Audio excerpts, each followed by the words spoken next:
हरे कृष्णा। वैशाख मास के शुक्ल पक्ष की तृतीया तिथि यानी अक्षय तृतीया, यह इतना विशेष दिन है कि इस दिन मनुष्यों द्वारा किया गया कोई भी शुभ कार्य उसे अक्षय पूर्ण फल प्रदान करता है और इसलिए इस दिन को अक्षय तृतीया के नाम से भी जाना जाता है। तो चलिए आप और हम इस शुभ दिन की शुभ कथा का श्रवण करते हैं। प्राचीन समय की बात है जब यह पृथ्वी अनेक महान राजाओं और तपस्वी ऋषि मुनियों से सुसज्जित थी। चारों ओर धर्म और सुख का वास था, लेकिन फिर भी कर्म का चक्र सबके लिए एक समान कहाँ होता है ना।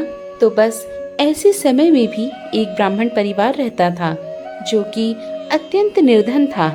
इस परिवार में ब्राह्मण और उसकी पत्नी जो कि अत्यंत विनम्र, सुंदर और पतिव्रता थी।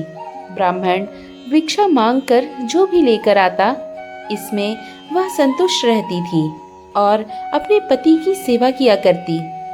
अनेक प्रयासों के बाद भी ब्राह्मण जीवन निर्वाह हेतु पर्याप्त धन एकत्रित नहीं कर पाते थे। इस अवस्था में भी वे दोनों पति पत्नी परम भगवान के प्रति समर्पित रहते थे। आखिर एक दिन ब्राह्मण की पत्नी ने कहा, स्वामी, आप इतने प्रयास करते हैं लेकिन फिर भी हमें अपने जीवन यापन हेतु पर्याप्त धन नहीं मिलता। हमारे भाग्य में संतान सुख भी नहीं है।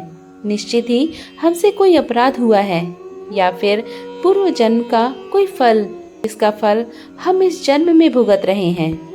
स्वामी, मैंने सुना है कि इस समय महान ऋषि वशिष्ठ हमारे नगर में पधारे हैं। कृपया आप उनके पास जाइए और हमारी समस्या का कारण और समाधान पूछिए। ब्राह्मण को यह सुझाव अच्छा लगा।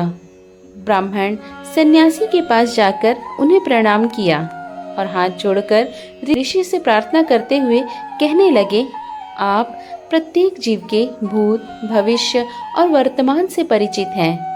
प्रभु, कृपया आप मेरे इस अवस्था का कारण बताएं। किस वजह से मैं इतना निर्धन और संतानहीन हूँ और किस उपाय से मैं इससे मुक्त हो सकता हूँ।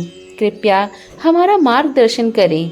ब्राह्मण की बात सुनकर ऋषि वशिष्ठ ने कहा, हे पुत्र, पिछले जन्म में तुम अत्यंत धनी थे और तुम्हारे अनेक पुत्र भी थे, लेकिन उस समय तुम अत्यंत कृपण थे।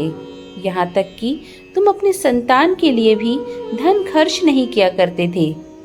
अपने धन और संपत्ति के प्रति तुम्हारी आसक्ति और अपने संतान के प्रति लापरवाही के परिणाम स्वरूप ही तुम्हें इस जन्म में निर्धनता और संतानहीनता होने का अभिशाप मिला है।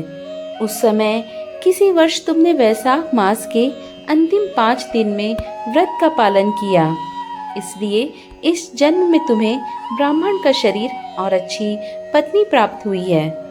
अगर तुम इस जन्म में भी वैशाख मास के कम से कम 7 और दिनों का भगवान श्री कृष्ण की भक्ति नियम द्वारा पालन करोगे तो इस अभिशाप से अवश्य ही मुक्त हो जाओगे और वैशाख मास के शुक्ल पक्ष में आने वाले अक्षय तृतीया के दिन परम भगवान श्री कृष्ण की पूजा अर्चना करो।